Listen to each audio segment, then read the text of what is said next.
Okay, I want to just preempt this presentation by our guest tonight with want to make sure that all of you are ready.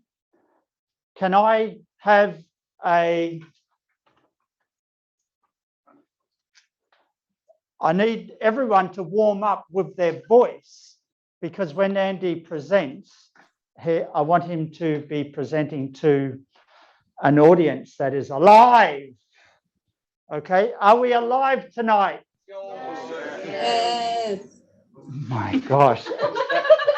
It sounds half dead. I agree, Andie. This is not working at the moment. That was like a zombie. That was like something out of a zombie film. I'm sure there's I know. Find more energy than that. Let's try this again. Are we alive? Yes.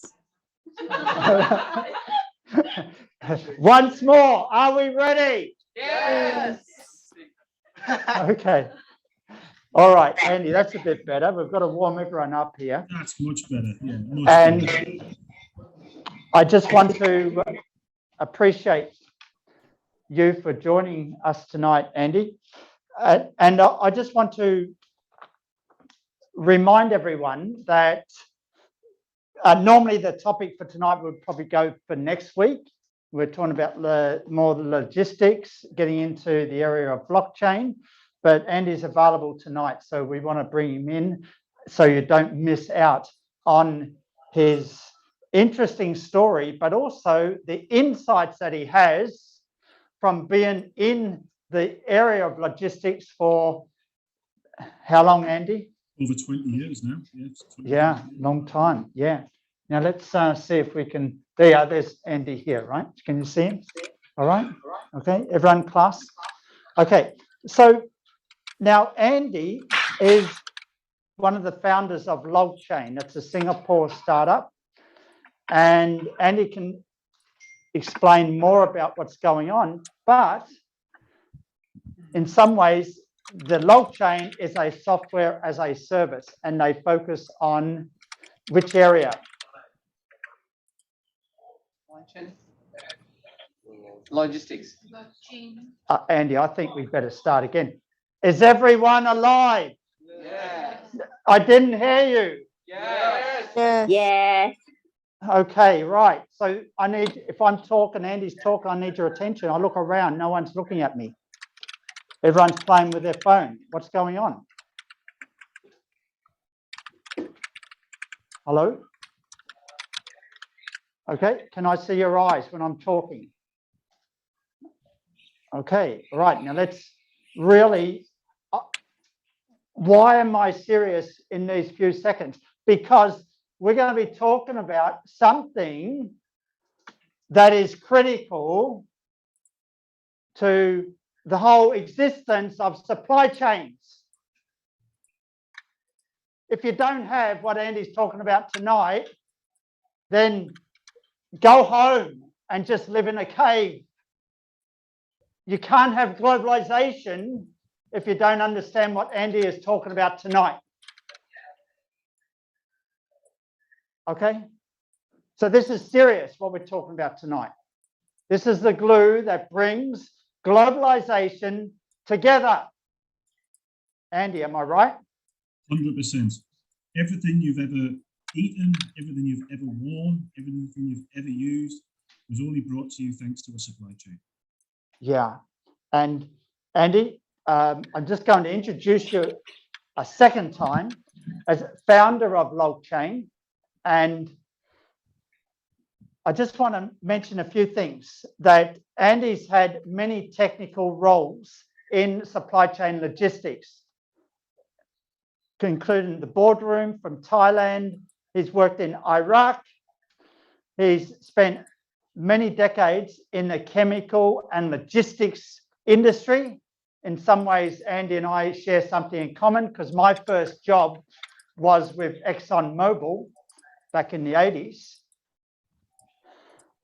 And right now, he's based in Singapore and working with Logchain, a very critical service they're providing to try and streamline and make the whole documentation of the logistics industry, logistics in all different industries, work more efficiently and to be more sustainable.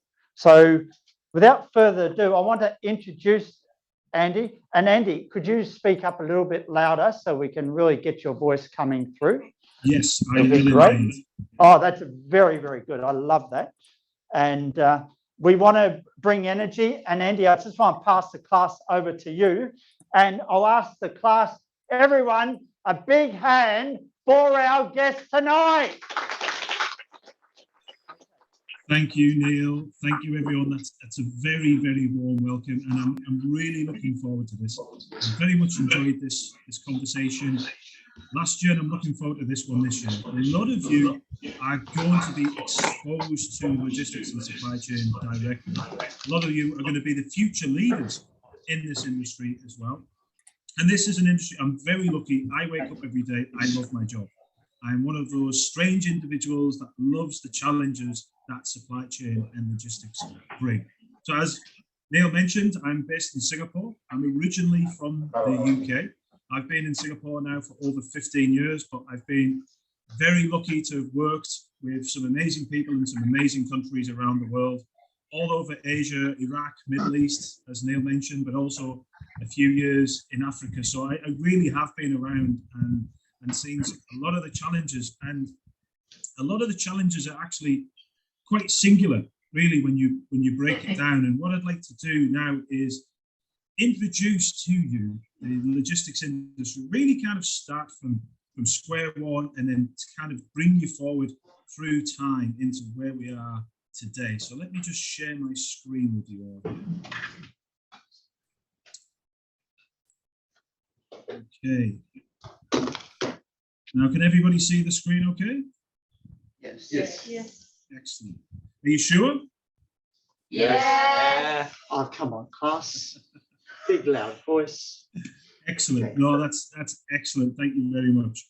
So yes, I'm here today to talk to you about logistics and digital ecosystems. Now, as we just mentioned, logistics really is extremely important. It's very much the second science, as it were. Let me just stop disappearing. So logistics is very much the second science after mathematics. So it is one of the most important areas in human evolution. And this is very much overlooked. As you mentioned, everything you've ever owned, ever eaten, or ever worn was thanks to logistics and supply chain. And some of the earliest known artifacts on Earth are thanks to supply chain. And something that makes me smile is that one of the oldest surviving documents in human history is a clay tablet actually talking about supply chain issues with copper. And even better than that, this is a 3,500 BC. So this is a very old document, and in it, it's the world's first ever customer complaint. And it literally says the words, "You did not do what you promised me." So as long as there has been humans, there has been supply chains. And when I say it's been important in the evolution of humanity itself, is because the movement of trade and the transfer of knowledge could only be possible through supply chains. So supply chains and logistics are very much the glue, and still are to this day. And only very recently has supply chain and logistics become in the public eye, thanks to COVID. Now, a lot of people out there still say that COVID created a lot of these problems that we see within the supply chains, but that's simply not true. What COVID did was act as a catalyst to bring to the surface problems that have been decades in the making. And that's what we need to try and tackle and also talk about tonight. And the main reason for that is throughout all of human history, the main flows were the flows of goods. And then we developed the finance industry a few hundred years ago. And these were the two major flows within the world and kept the world spinning. However, with the advent of digital technology and the advent of the internet, you now have a third flow in the world, which is data. And the growth of data is exponential compared to any growth in the traditional flows of goods and finance. And if you notice on the graph here, the great financial crisis of 2008 significantly impacted the flows of both physical and financial. But if anything, it accelerated the growth of data. And this is the very problem that we are trying to tackle today with the world of logistics. Now, I'm not a big fan of buzzwords, but there will be a few that will be mentioned here, and hopefully I'll demystify some of them today. And one of them everybody always talks about is a digital ecosystem. It's one of these buzzwords that gets thrown around quite often. Now, it is very much part of everyday life. In fact, all of you are carrying with you right now a digital ecosystem with the smartphones that we have. These are very much part of our everyday life. You take a look at a typical Apple phone, it's got everything from your social media and your communications to different forms of multimedia, your taxis, your food, your communication, your emails, all within that digital ecosystem. So this is something that we are familiar with in the B2C, the consumer market, but it's still being poorly understood in the business environment, especially within the world of logistics. Now, what is a digital ecosystem? It's made up by 4 different parts, essentially. You've got the devices, whether those be desktops or smartphones and tablets, or mobile laptops. These are the devices that allow you to connect into these digital ecosystems. Then, of course, you've got the network along which all of this data flows. Your typical internet, your Wi-Fi, radio-enabled, and IoT. IoT is very much the future of networks, and will be the majority of data in which we receive and transmit will be done through IoT devices in the future. Now, of course, you've got the device, you've got the network, but now you need the applications to actually make sense of this. SAP, Windows, some of these you'll be familiar with, but there's more and more web-based applications now that are being built, as well as in-house systems that are built bespoke for companies. Now, this generates content. So various different contents from documents and data, audio, visual, and indeed multimedia, increasingly now with the streaming networks. So these are all things that we are familiar with in our day-to-day lives, but it's very different now when you look at the development of IoT coming in. This really is the connectivity Big Bang. It really is. So there is more than 1 million IoT devices being created and connected to the internet every single day. This is very much going to be the source of all of our data. Everything is going to be connected. We are smart people now with our smart watches, our smartphones, and you've now got smart devices in your home. You've got IoT-enabled light bulbs. You can change the color of the rooms as you want. But more and more that's now coming into the business world with telematics and monitoring devices that are connected to trucks and shipping containers, giving more and more data. This is the problem. The industry is drowning in data because digital ecosystems within logistics, we have the devices, we have the networks, but what we are lacking is the applications and the content. The entire industry is drowning in this data, and we are unable to manage with the data that we are currently looking at today, never mind this explosion that we are going to be facing in an ever increasingly complex world. And this is what really needs to be tackled. And this is what you guys are going to be tackling in the future. And we are buried. We are buried in paperwork. The amount of paper, we'll talk about a case study a little bit later on here, but unfortunately, the B2C world runs very much now. You all can pretty much manage your lives using your smartphones and devices. But the world of logistics is still dependent upon paper. It's ridiculous. You know, the problems we have is what's sitting behind. This is what a typical logistician's desk is. Lots of disparate systems. And this creates a lot of confusion. Information tracking within logistics is an absolute nightmare. It is ridiculous to think about this when here we are in the 21st century. We're sending tourists to space for fun, but we cannot send a shipping container across a stretch of water without the use of clipboards, paperwork, hundreds of emails, dozens of phone calls, and fax machines. We are still using fax machines in the 21st century. And I'm not talking micro companies and SMEs here. I'm talking about large multinationals around the entire world. The entire industry is drowning in paperwork and drowning in data. And this is where we need to move the industry forward. And the problem is with supply chains is they are so large. There are so many people involved in it. Not many people actually get to see the entire supply chain end to end. If you're a trucking company, once you've completed your job, that you no longer care. You no longer care about the next steps. And this is one of the greatest problems. It's called a supply chain for a reason. There are many links involved in the supply chain. And unfortunately, not many people understand, appreciate, or even care about the challenges that other links within that supply chain are facing.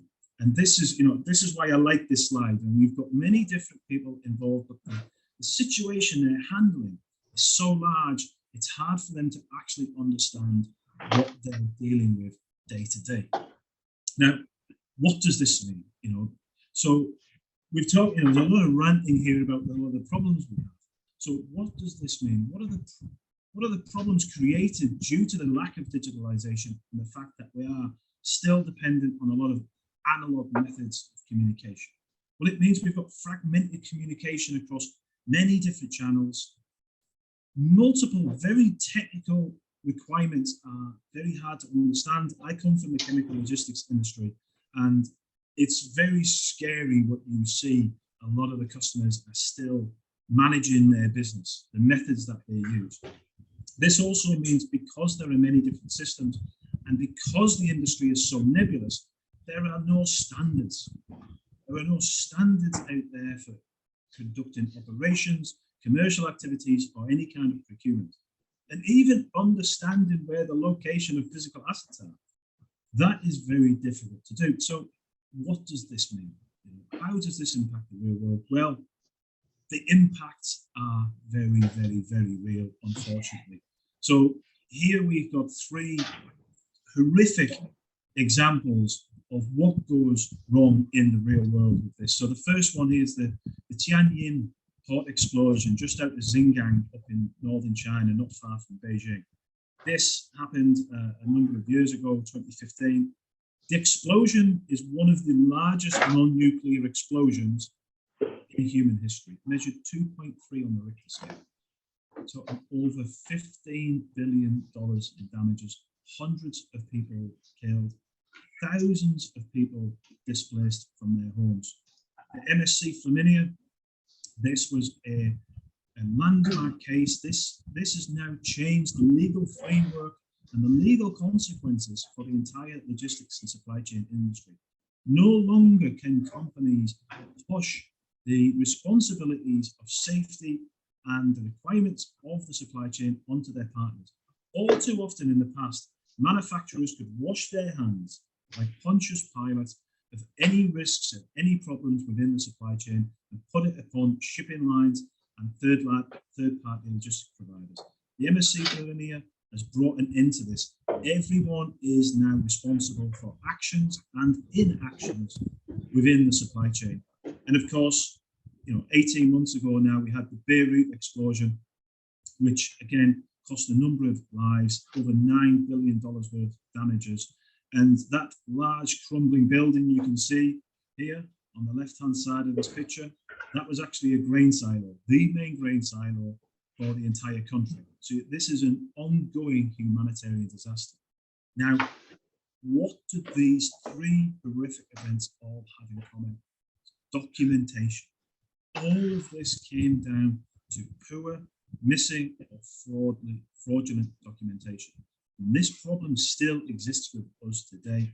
And it's up to all of us, especially you guys in this room, to really try and tackle this industry and move it forward into the 21st century. Now, I'll give you a more of a micro example here of just the sheer amount of information channels for people involved in a very simple supply chain. So this is a case study that we actually did with BASF. So Logchain did this study with BASF.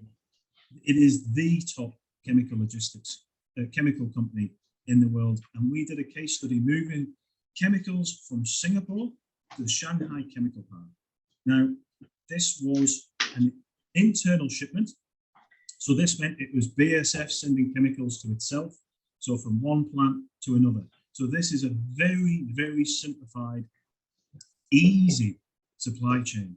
But once we conducted the case study, even BASF themselves were quite embarrassed and shocked at just how backward their systems are. And this is a German company, very, Germans are known for their efficiencies. So they found this quite embarrassing. Now, this shows you the sheer amount of emails, phone calls, interactions with in-house systems that are required. This very, very simple supply chain generated over 112 email chains. Not 112 emails, 112 email chains. This is how the entire industry is drowning in data. So, what are we going to do about this? So, yes, let's face it, the world as we knew it has ended. That might sound quite dramatic. However, it is true. We are living in a very different world now after COVID-19. And we are becoming more demanding in terms of what we expect from our supply chains and logistics. People are becoming more accustomed to the remote working. And it has laid bare some of the old philosophies that have been the central pillars of the entire global logistics and supply chain industry, such as just in time. Now, this is something that I could talk about for hours, so I'll be very careful not to overrun on this, but I'd be more than happy to talk to anybody privately about this. Just in time manufacturing, if you've not studied it already, it's worth taking a look at. This was a fantastic solution that was devised by Toyota, but it wasn't just about just in time manufacturing and logistics. The way that the Western world copied it is all about having low inventory, low cost, pushing for lower costs from your suppliers. That's completely the opposite of what Toyota intended it to do. They deployed it as an entire cultural shift. But all of these different philosophies are now coming to an end. We now need to start looking at managing the data within our supply chains in a much more agile manner. And this is becoming even more important now because what I like to call, Instagramonomics, because there's a lot more pressure now from consumers. They're a lot more savvy, they're a lot more educated, and the pressure of social media upon companies such as L'Oreal. L'Oreal, a lot of their products are produced using palm oils, which we know is produced here in Southeast Asia. There are a lot of problems around these supply chains connected to some rather dubious business operations. This will be laid bare, so you need to have robust supply chains, not just about optimization and saving costs, but it's risk management, allowing your company to succeed and to continue. Now, guys, I understand I've just thrown a lot of information at you there, but I really want to spend a good amount of time now going through any questions that you guys might have. And one of the advantages of me spending decades in the logistics sector industry is I've developed very thick skin, so I like to have very direct questions, and there's nothing out of bounds here.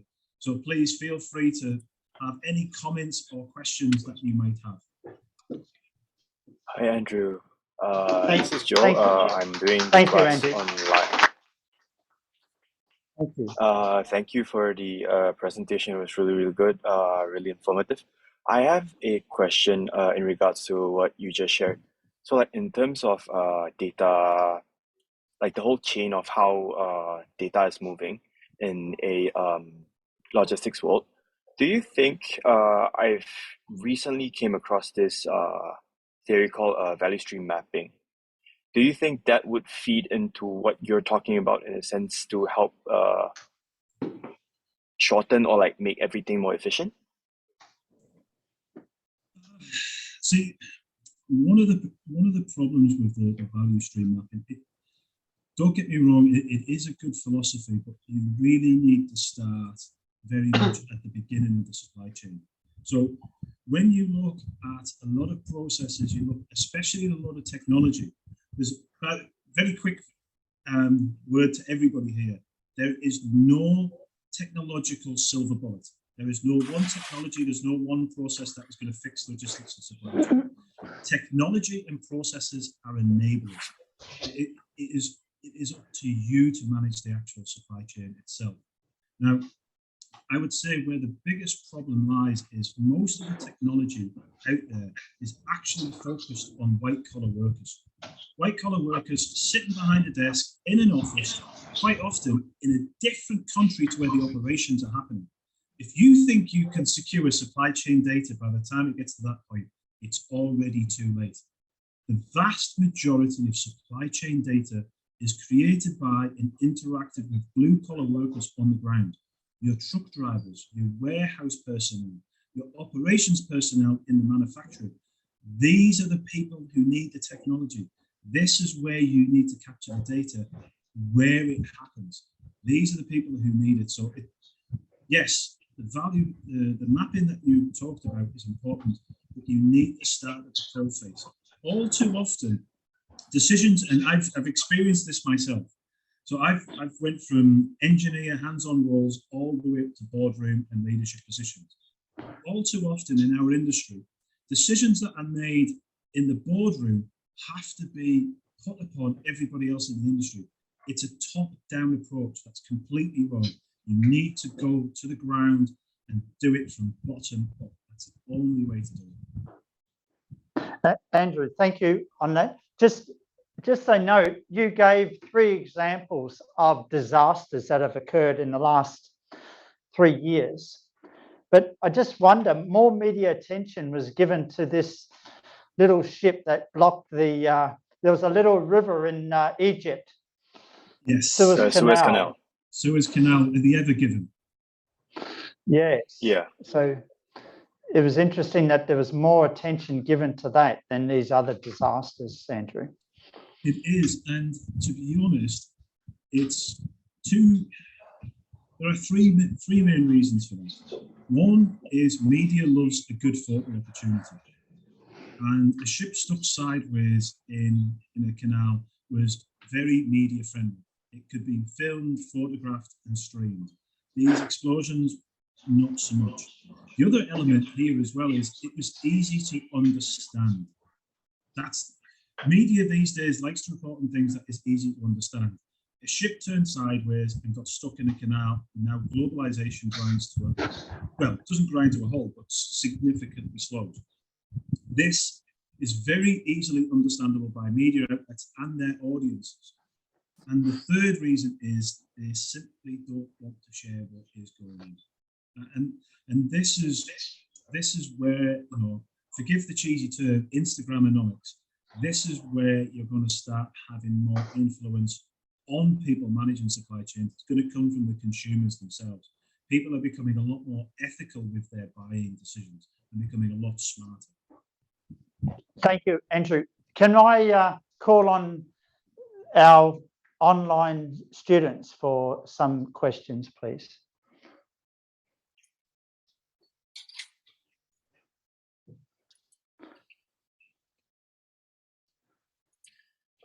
if Andrew, if you don't mind me Joe, having let, another let- question.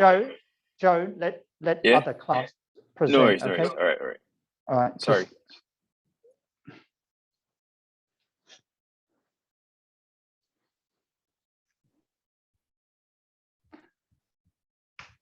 Anyone? Hello.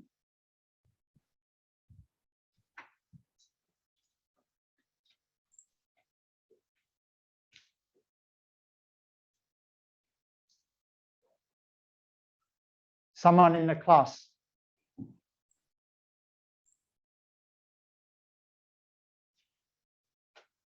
So, Yeah. okay, so one of the problems we were talking about was that there is. There you go, sir. Thank you. Thank you. Hello. So one of the problems we were talking about that there are multiple communication across like there is like fragmented communication.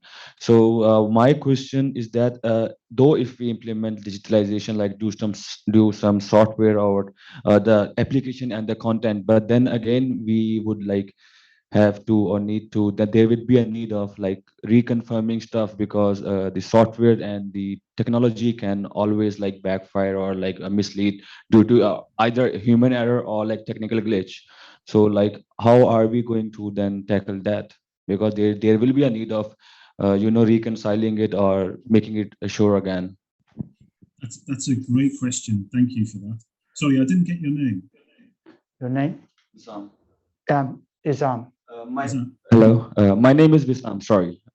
All right, Wissam. thank you for that. Look, it's a great question. So, excuse the colourful language here, but this goes back to the early days of computers.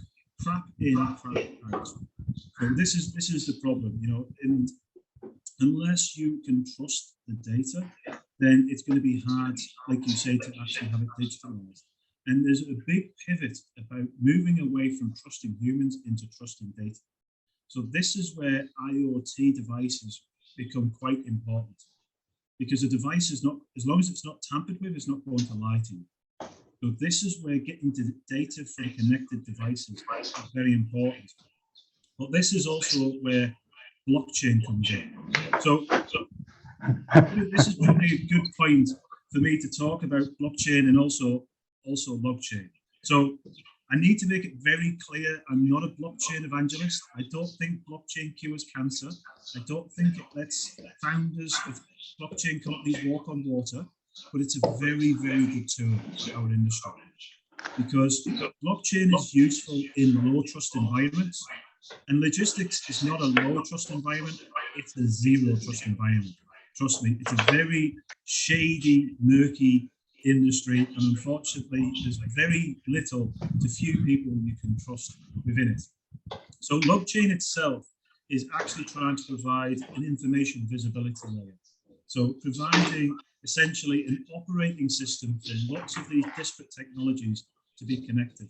So I am a little bit biased in this area, so I just wanted to declare my bias and what Logchain does. But blockchain is the future, it really is. But everybody says we've never seen anything like this before, and that's just not true. I'm old enough, you know, to remember the days before the internet, and this is exactly the same thing. I hear the same words. It's the future, it's the connectivity, and it's true. It's true, but at the moment, there's still a lot of people running around with more buzzwords than there are use cases. You've always, again, technology is not a silver bullet, it's an enabler. So why is blockchain important then in this industry? So the first ever use case for blockchain globally was within the finance industry. Now, there was a lot of resistance to that, which is, there's many, many different reasons which we won't have time to go in for there. But the second best use case, I would say, in the entire world is blockchain in logistics, because it allows the connecting of disparate systems and disparate stakeholders to share technology, whether you know each other or not. That is what we need. We need to have a single stream of data that you either trust, such as getting data from IoT, or is trustless and you're getting data from the blockchain? So I hope that answers that question. More questions again in the class. Anyone? Oh, here we go. We've got a hand. You picked on.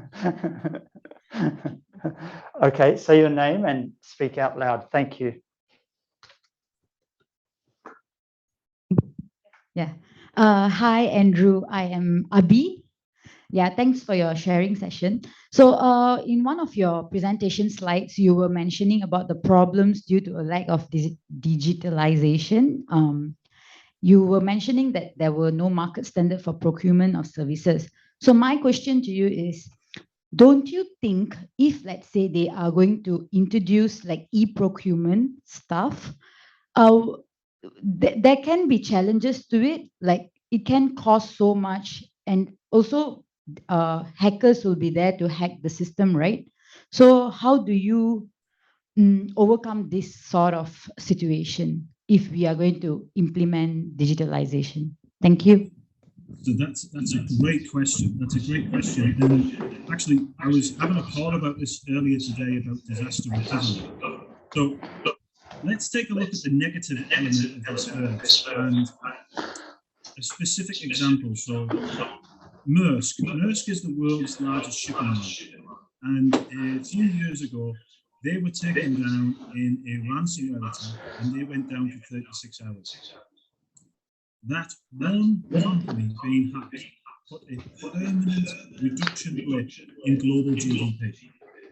One company got hacked and it affected the entire world.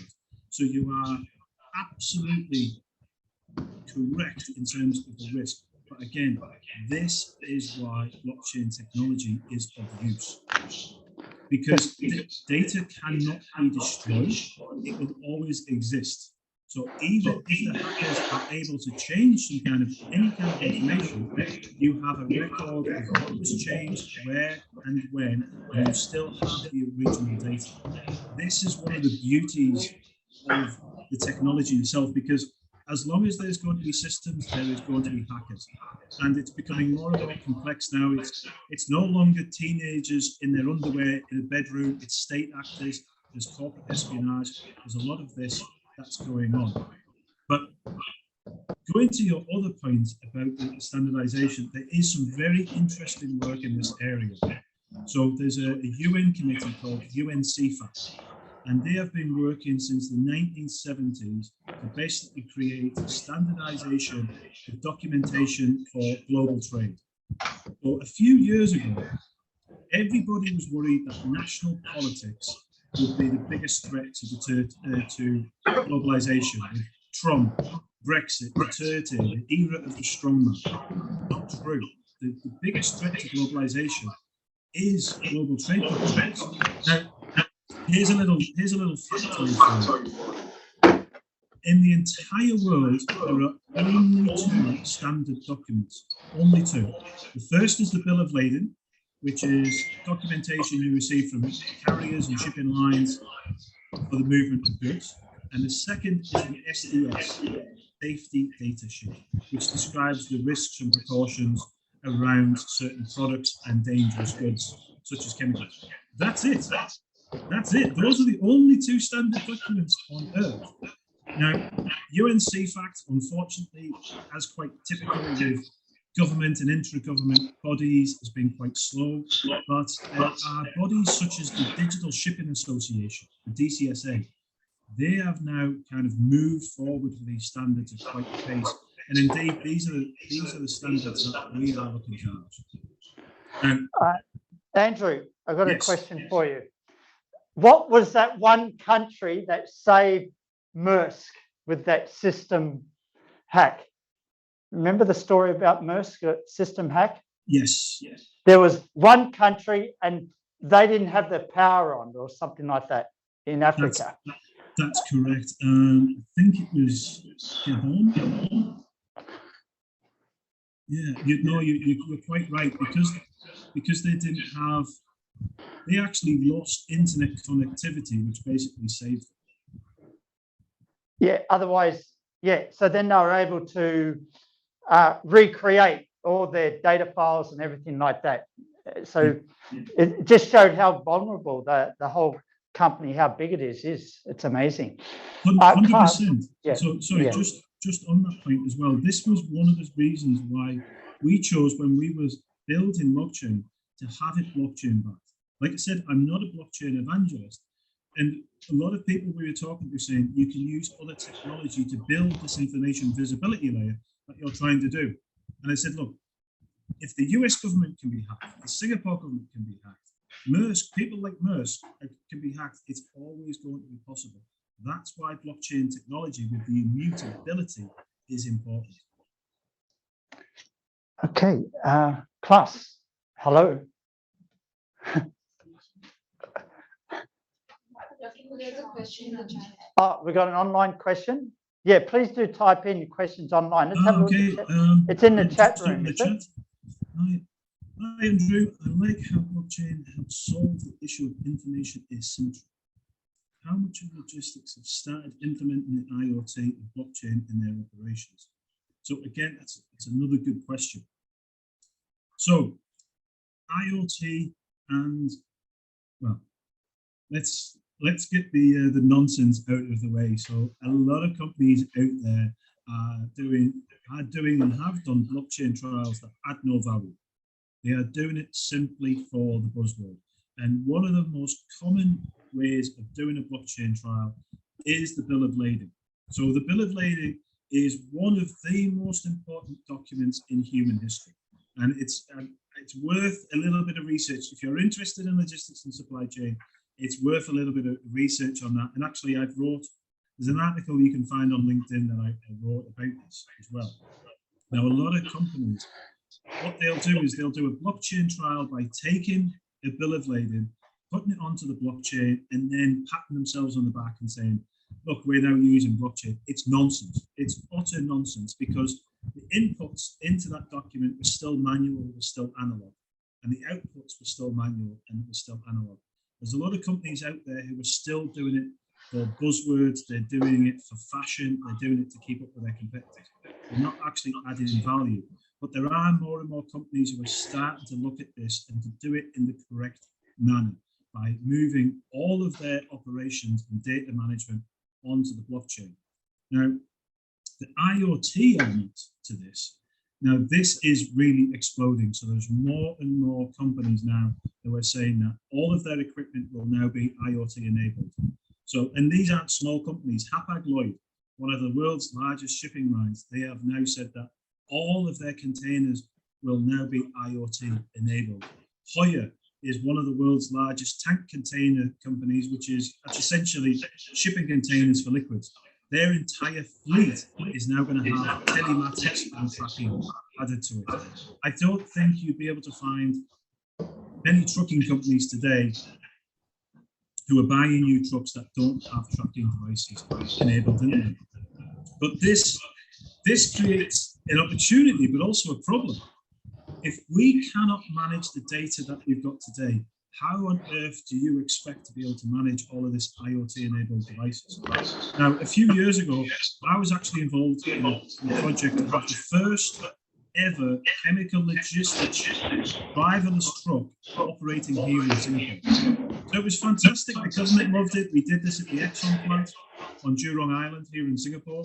Everyone was impressed. But I tell you now, if you had a magic wand and you converted every single truck in the world to a driverless truck, the logistics companies themselves wouldn't be able to manage it because they wouldn't be able to manage the data. So again, what you need to do is capturing the data is absolute top priority, but then sharing it in an efficient manner. And going back to the previous question, if people are saying it's expensive to do this, you're talking to the wrong partners. It's as simple as that. The days of these tech monoliths charging a fortune for solutions are over. Very good. Andrew, Can I add on a very short question on top of that? A very short one. Yeah. Do you we just think got, because of sorry, that? Joe, we just got one in the class. Where's our question? Sorry, Joe. No worries. Um, Hi, I'm Sandra. I just wanted to ask that when you look up blockchain, there's a lot written about sustainability. So, how exactly does blockchain influence environmental sustainability? Thank you. That's a great question. So one thing that we do need to separate is the difference between blockchain and crypto, because there's a lot of bad press and evidence about the negative environmental impacts that crypto and mining and the computer power has. However, blockchain again will be an enabler for the measurement of the impact of supply chains, especially when it comes to carbon. Now, this is huge, guys. This is, especially as you're going into the industry now, this is something that you are going to have to be tackling, and we should probably have a separate talk on this just alone. So, COP26 was held in Glasgow a few years ago, and this was a watershed moment. This is basically the governments of the world said to all of the private companies in the world, we'll give you a few years to proactively look at managing, reducing carbon input. Otherwise, we will start to legislate and bring out laws to manage you if you don't do it proactively. COP26, that was the first of those. And this is where you might have heard the term scope 3. So scope 3 is the measurement of the carbon footprint across different sectors. And it is the largest area of carbon impact in the entire world. And it includes manufacturing and logistics. Therefore, scope 3 is supply chain. And this is where blockchain is important, because you can measure the actual carbon input and effect of the goods, how they're produced, but also the supply chains on which they are managed. And again, this is about capturing the data in a correct way. So there's a lot of governments and there's a lot of companies out there that are using some nonsense ways of calculating the carbon impact, generally through cost spend analysis. So they say you spend $1,000 on trucking equals X amount of carbon. You spend $1,000 on shipping equals X amount of carbon. This is a nonsense approach, and this is where blockchain can help. So let me give you a micro example of how bad a cost spend analysis is. When you look at Europe, it's the most highly regulated space, and the trucks there are the most highly regulated and also the most advanced. However, when you look at the best performing to the worst performing trucks, it's a 60% delta in carbon efficiency. So how on earth do you think you can calculate correct carbon impacts on your supply chain with that kind of delta? That's why blockchain collecting, recording this information is really important. Joe. Another online question. Joe? Yeah.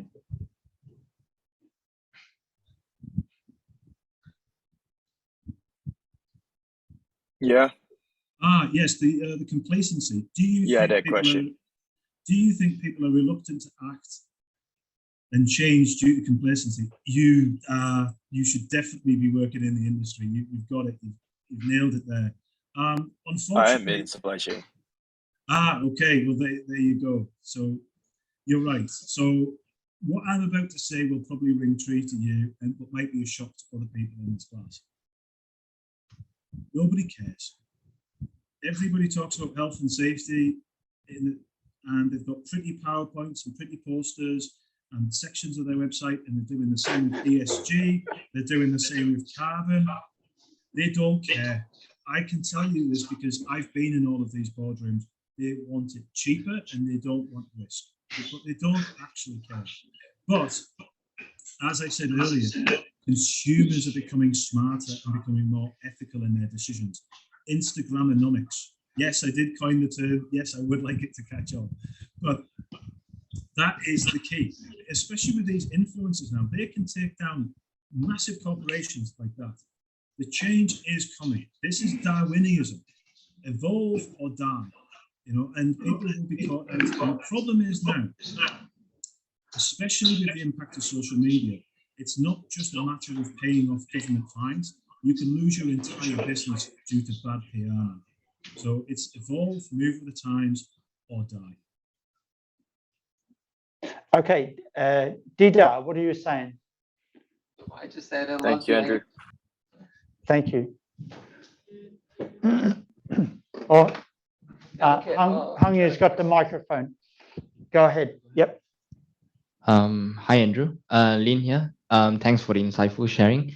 So my question is, I understand that how blockchain technology can actually solve many supply chain problems, but if I were to ask you, what is actually the biggest challenges or the barrier to deploying this blockchain technology in the supply chain? What would you say? People. It is people. So it's change management is never the what, it's always the why. And behind the why is the people. And this is what you need to do. It's getting people to understand change is required.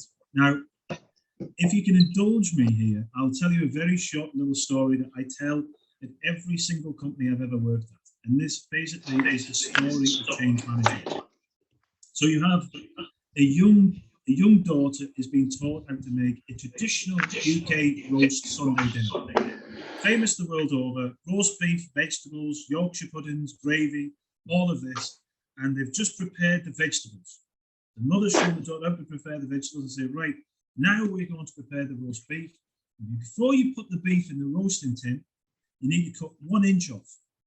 Now the daughter, she's young and she's inquisitive. And she asks the most important question in the universe, why? And the mother explodes into rage, scolds her immediately. It's not for you to question. I was doing this before you were born. My mother showed me how to do this. I tell you, you listen, you do. Now the daughter's upset. They carry on.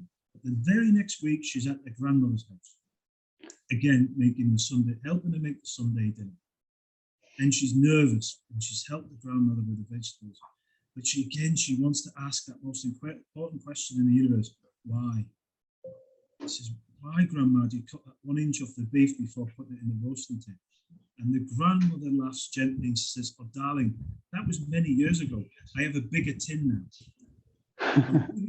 Now, guys, that's change management. And unfortunately, a lot of people in business act like the mother. They do things today because it was done like that yesterday. So you need to get out there and communicate the solution. It's never the what, it's always the why. Don't hide behind technology. Talk about what technology will enable you to do as a business. Talk about how technology will enable individuals to do their job in a smarter, better way. Communication. Yep. Andrew, we're just going to have, we'll come back to you, but Viola, you have your hand up online. Yeah. Hi, Andrew. So it's Laura. Thank you, sir. Good question. Thank you so much for the speech. So as my understanding, your company Logchain is devoted to creating independent highway of information for companies to localization in supply chain. So I'm hoping that perhaps you could introduce this part a bit more, like how you do that. Yeah, happy to. So essentially what we're providing is an information visibility layer. So instead of building something like SAP, which is centralized and costs companies a lot of money, you can access Logchain through web browser and also, more importantly, smart devices, capturing the information on the ground. So let me give you a micro example of how we work. So when you are sending goods using shipping containers, you've got to put the truck onto a weighbridge. So the weighbridge weighs the truck, the trailer, the shipping container. You weigh it loaded, you weigh it empty, one minus the other gives you the weight of the goods. Now, today, how that information is recorded is a weighbridge operator will print a ticket, a physical printed ticket, and they will pass that to the driver. The driver has to retain that copy to give it back to the office at a later date, but they need to communicate that information today. So they will quite often phone or WhatsApp their trucking company to give them that data. Now, the trucking controller will take that data and pass that data to their customer service. The customer service will digitize it into their system. They will then email it off to the 3PL, to the customer, to the shipping line, to the agent. This one piece of data is handled by dozens of different people, dozens of different ways, dozens of different systems.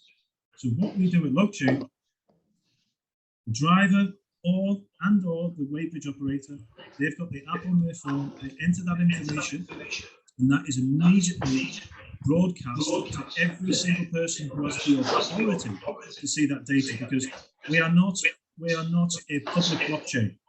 We're a private blockchain, so everyone has the authority to see that data, can access it. But also, that's only part of it. That's only digitization. Digitization is 20th century. We need something more transformational than that. So this is where we use automated and semi-automated workflow management. So for example, that weight then gets put into our customs clearance module to help get the goods across the border. That weight goes to the shipping line to actually help move the goods to get it across the border. No humans involved. This is what's transformational. It's not about digitization. So many companies are still trying to turn paperwork into PDFs. I'm sorry, it's too late. We should have done that last century. What we need to be doing now is digitalization, taking only the data you need and sharing that with the other stakeholders and functions that are required. And most of the time, it doesn't not need to go into human hands. It could just goes from system to system. That's how we are doing it at Logchain. Simply. I hope that answers your question. Oh, fantastic. Thank you for the explanation. We have another question in the class, and Sharifa, we're going to come to you after Dida. Hi. Hi, good evening, Andrew. So, you see, there will be a lot of companies who would want to choose AI. I love the idea of blockchain. So, not choosing the right provider, they might have sometimes security issues as well. I mean, and then there will be sometimes, complex issues with the applications. And at the same time, using the technology you must need and ensure you have the, up-to-date technologies. So as you mentioned, like a lot of emails, that's a really hassle, such a hassle. But increasing of human population, also increasing the devices, we go back to again 0, 1, 2, 3, and then we go back to making a lot of devices. How is going to affect, the environment once again? So don't you think it might or may not, or maybe backfiring it? Look, that's a good question, and it's an expansive one. I'm not sure if I can answer all of it, but if I can tell you just how bad a situation we are in at the moment. So demurrage. So demurrage is a cost for basically the detention, the delay of the movement of assets. So if a truck cannot unload, it has to stay extra time. You will have to pay that. So there's demurrage, and the same for a ship. So demurrage is an issue all over the world now. 70% of all demurrage comes from a lack of information or incorrect information. Now, that is a cost. That's a financial cost. But you're talking about environmental. That is trucks waiting. That is engines running. That is ships waiting. All of this is coming through a lack of data. And actually removing humans from the supply chains, only having leaders of the supply chain such as yourself, this is what's going to change things. And it will have a massive reduction on the impact of carbon, but also we're going to be able to take a look at a lot of the cheap goods that are sent around the world are not sustainable. This is going to start becoming more apparent. And it's only with technology can we measure how bad these supply chains are and then start taxing them accordingly. But it is a very expansive question. I think time will tell in the next few years. And Andrew, this is great, and great question, Dida. Sharifa, would you like to read out your question? Yep. Online? So, yeah, sure. Hi, Andrew, Sharifa here. So like from what I understand, blockchain does is like it basically passes from one party to the other party to the other party, which is like so many parts of the supply chain, but how does blockchain filter or recognize whether a party is legitimate or unlegitimate? Because like you might be legitimate like halfway, and then like at the end you might end up with some random person who might not just be the right person. So how do you manage that or like recognize that? That's a great question, and it goes back to what I said earlier. You know, trap in, trap out. You know, you've got to be able to make sure the right data is put in, but also the right people, the right actors. So the way that we do that is basically whoever your supplier is, you onboard them. So if you're a manufacturer, you're already dealing with a trucking company, because we don't have a bidding profile. We don't have a bidding element to our chain. It's something we're thinking about building down the line. So we're only going to be bringing on supply chains that are already existing and we already know those partners. Yeah. So we do have an entire administration module where basically any company that you're wanting to onboard, you can check all of the documents that they're providing you, but also the credentials of any individuals. And the beauty of this is whoever is control of that supply chain. So let's say you're a manufacturer and you're in control of that. You can add and remove actors and individuals completely at your discretion. And one of the advantages to our system, because if you had an SAP terminal sitting in the corner of your office, anyone can access that. And you know, a lot of companies will try and save money by only paying for one license, and 6 people end up using the same software. We all know this happens. We've basically eliminated that by making sure that, again, because we're so focused on the human and the devices, it means you've got the 2-factor authorization. So you're basically talking about an individual to get access will have to use a mobile device. There's also other security elements that you can bring into this as well, such as geolocation. So Sharifa, where are you based right now? I'm based in Perlis, well, Malaysia, but yeah. So in Malaysia, so one of the other added security levels that we have is, let's say the system starts saying you're getting recordings from Alaska or from Russia because we're checking the IP, you will immediately be shut off because it will basically be saying you're not supposed to be in that area. So there's lots of back-end checks that you can do with this. But you're right, it is very important for these systems. Since we are removing trust and reducing the human element, we need to make sure that the systems themselves are actually quite robust. So we've really kind of gone overboard with some of our engineering to get access to the Logchain system. It's genuine military grade encryption. Thank you so much. Andrew, let's go to our next question. And Andrew, are you still okay to stay with us for a little bit longer? Absolutely, yes. Do you want to hear more from Andrew? Yes or no? Yes. All right, I want to hear more from you, Andrew. Good. All right. Is the UN? Yeah, they want to hear less from me, Andrew. That's why. They've had enough of me. They're 10 weeks of me already. Is the UN making any contribution? This is from Sandra, right? Where are you, Sandra? Hi, Sandra. Did you type out that question? Yeah. Oh, okay. Sandra, let Sandra ask it. Sure. So you spoke about how significant blockchain can be for the environmental sustainability goals. So I was just wondering, like, does UN recognize that at all, or are they making any contributions towards that? That's a great question, and I'll be really honest. I'll give you guys the honest answer to this. Now, publicly, I will be more diplomatic. I'll tell you guys the truth. They don't understand it, and a lot of these people are also trying to protect their own position. It's as simple as that.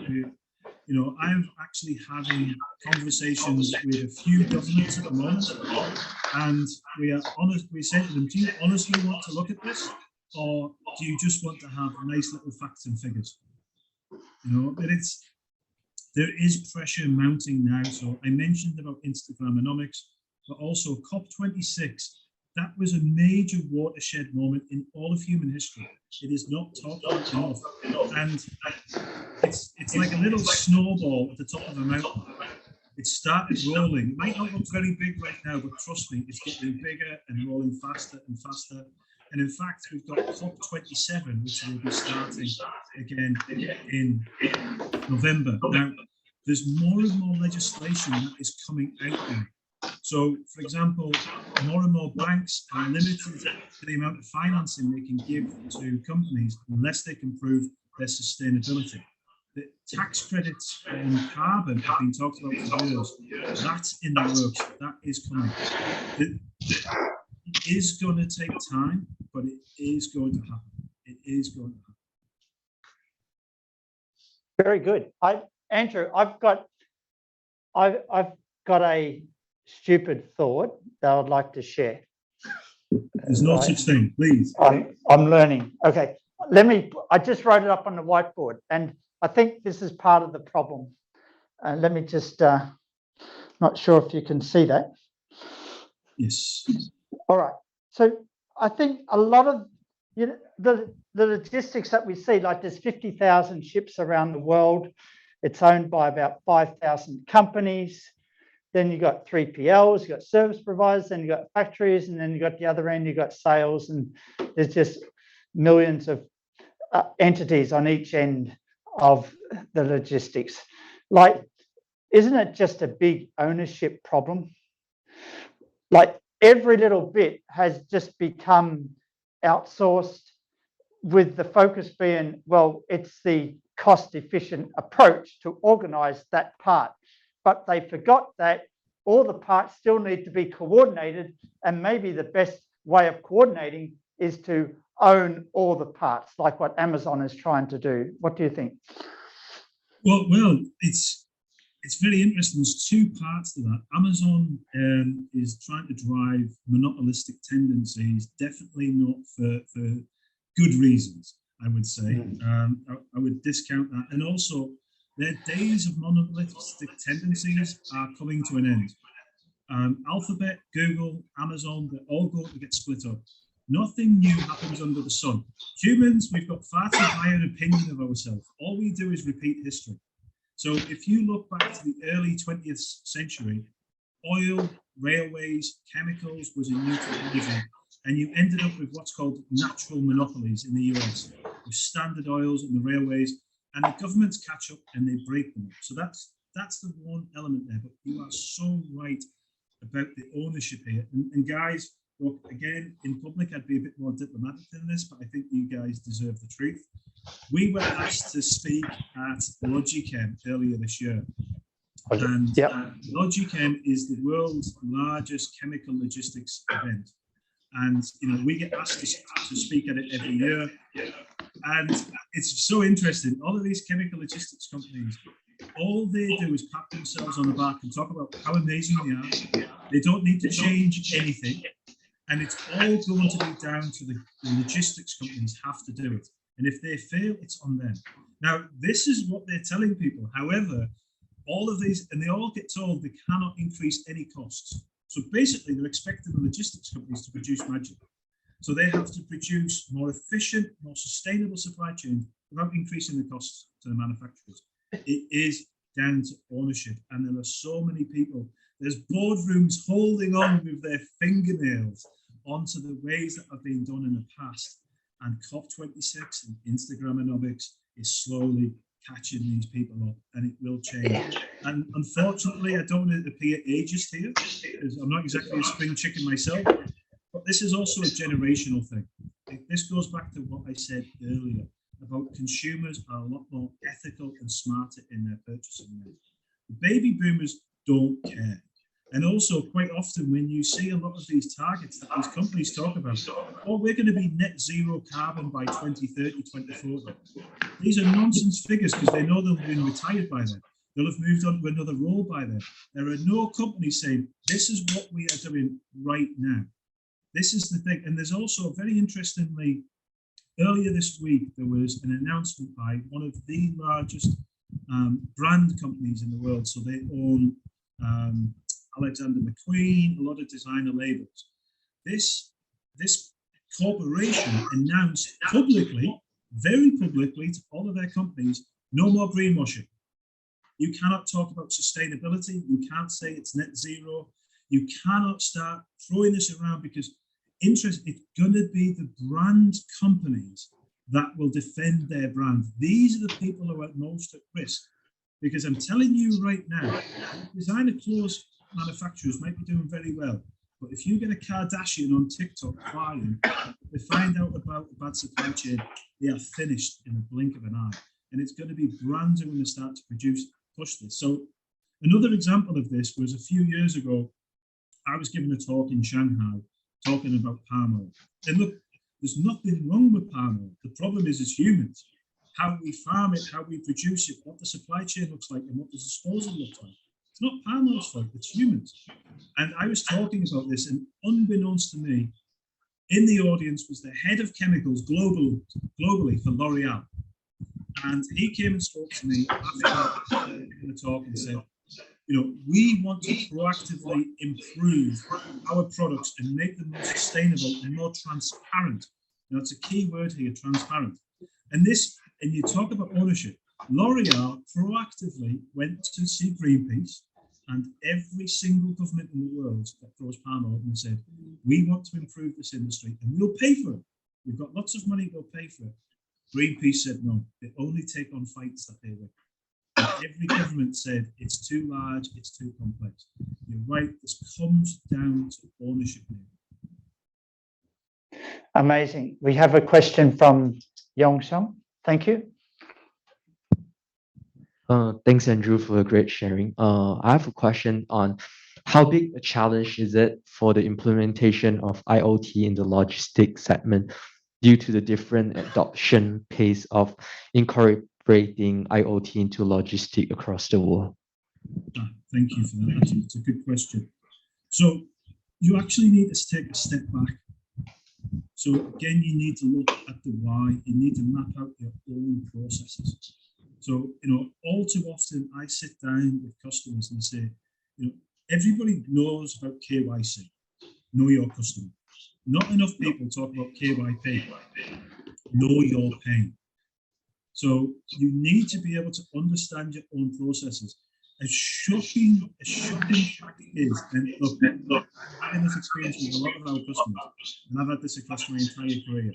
Most companies don't even understand their own internal practices. Never mind visibility and transparency across a supply chain with 300 stakeholders. They don't even know what's going on under their own roof. That's what you have to do, is you need to start mapping your own internal processes before you even look at technology. Because again, technology is not the silver bullet. You need to ask why, and then you start to implement the technology. Very good. Andrew, Shamini, you have a question. Would you like to read it out to the class? Hi. Oh.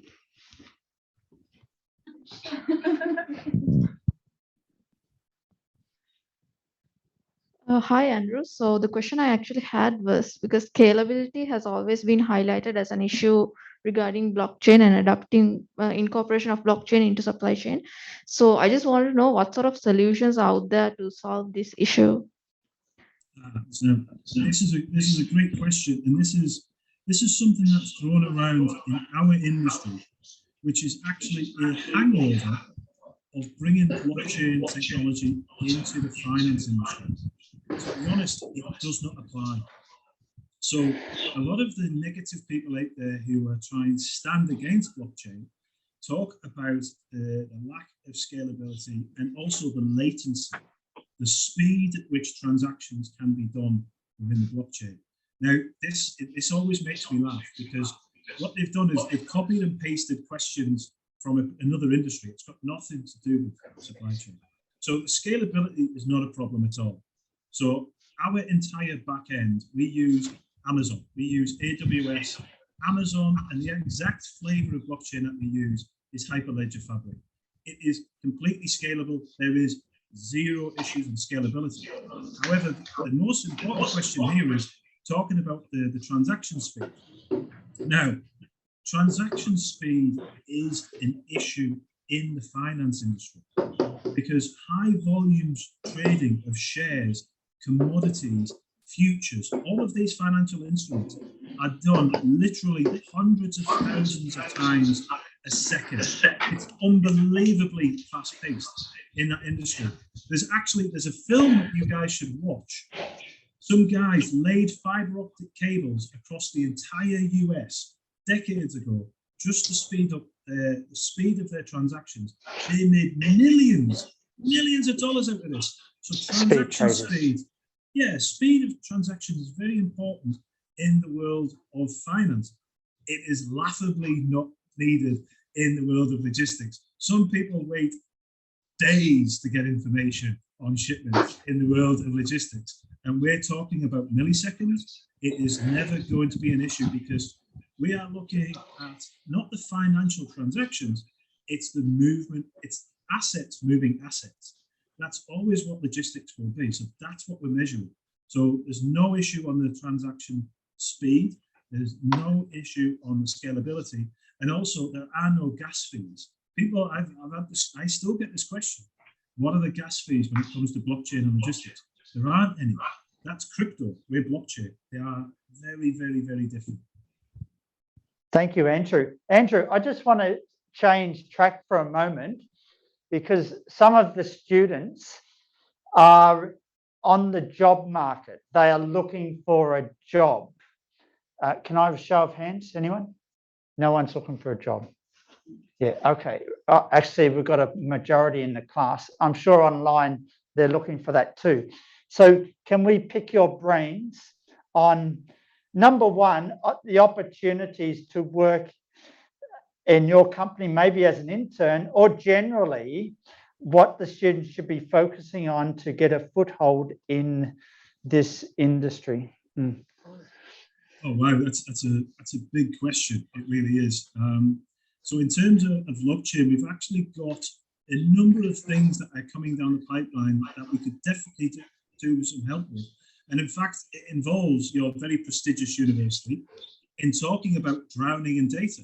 So Neil, you and I have been talking about this for the studies. This I think would be a great opportunity for some of the students to get involved in terms of working on this. Now, in terms of the wider question, in terms of getting access to the industry, really, I know a lot of these people in this room here are going to be industry leaders, but you cannot underestimate having on the ground knowledge and skills and ability. You know, like a lot of you are going to be going straight into management positions, but I would right now try and get whatever sector of the industry you're interested in, try and get on the ground experience. Speak to companies saying that you want to come in and take a look at this, because understanding from the ground up is what is going to differentiate you between a lot of people who are getting MBAs and things like, look, nothing wrong with MBAs, they have their place, but you have to have that on the ground understanding. And it will only create greater knowledge for you to understand. Going back again, we talk about KYP, know your pain. You know, this, you cannot manage supply chains sitting behind a desk. And at the end of the day, there's always going to be people involved. So you need to understand the roles, the more junior roles. You guys are missing so many different layers and levels, and fair play to you, you're all very smart people. But you should understand the pains, the jobs, the processes that people are doing on the ground. Very good.